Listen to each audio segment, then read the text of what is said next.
پاکستان 40 سال میں جن بنیادی مسائل کا شکار رہا ہے،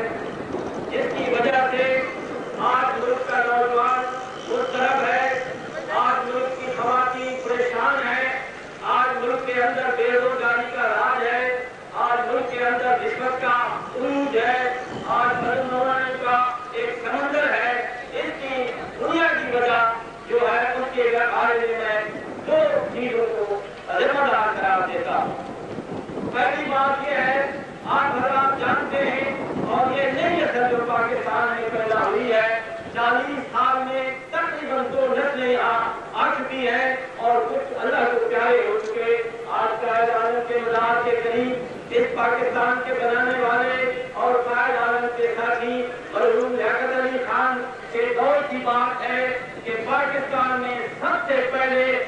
ان عوام جنہوں نے یہ پاکستان بنایا تھا ان کے خلاف فوجی سازش کی گئی، جس کو راولپنڈی سازش کا نام دیا جاتا ہے۔ یہ سب سے پہلا جمہوریت کے قدم کا اقدام تھا جو پاکستان کے اندر کیا گیا، اور اس کے بعد جو یہ سلسلہ چلا ہے تو آج تک ہم ان سازشوں سے نجات نہیں پا سکتے۔ جمہور کو بے دخل کر دیا گیا، باری باری یہ ہم ان کا شکار ہوتے آ رہے ہیں۔ اس لیے اس بات کو ہم یقین سے کہتے ہیں کہ جب تک یہ عوام اپنے اس حد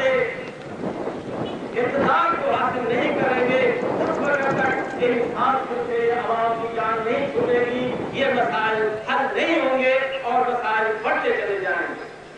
میرے بھائیوں، دوسری بات یہ کی گئی کہ انہی لوگوں نے اس ملک کے ان بنیادی اداروں کو توڑ کے رکھ دیا۔ پاکستان کے اندر کیا کچھ نہیں کیا ان لوگوں نے، جو ذمہ داری کا احساس کا دعویٰ کرتے ہیں، لیکن یہاں دستور ساز اسمبلی توڑی گئی، یہاں دستور توڑا گیا، یہاں مسلسل بادشاہوں نے قانون ساز اسمبلیوں کو ختم کیا اور پریس کو پابند بنایا، عدلیہ کے اختیارات کو کم کیا، اسی طرح اس قوم کو اپنے بنیادی حقوق سے محروم کر کے اس پوری قوم کو غلام بنا دیا اور قوم کے کھاتے بن گئے۔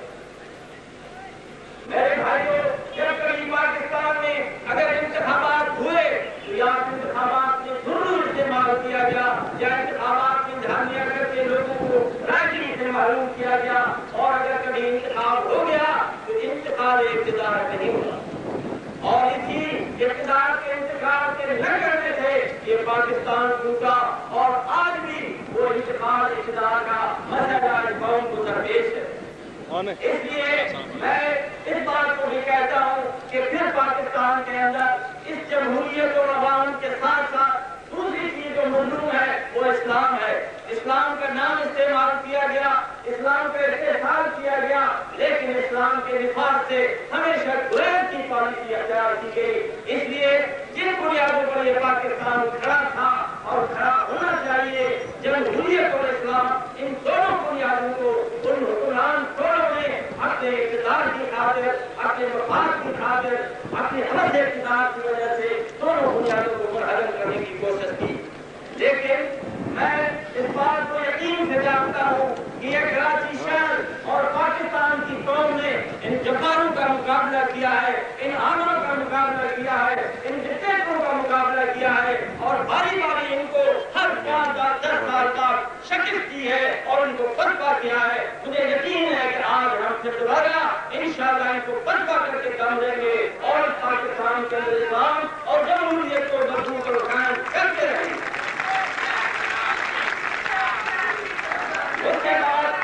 اس چیز کی طرف میں اشارہ کرنا چاہتا ہوں، وہ اس صوبہ سندھ کی بدامنی ہے، لانیسیت ہے۔ آج یہ دارالحکومت کراچی، سب سے زیادہ بدامنی کا شکار ہے، جن میں کئی ڈاکے پڑتے ہیں، لوگ گھروں میں غیر محفوظ ہیں، ان کے بینک محفوظ نہیں ہے، لوگوں کی جان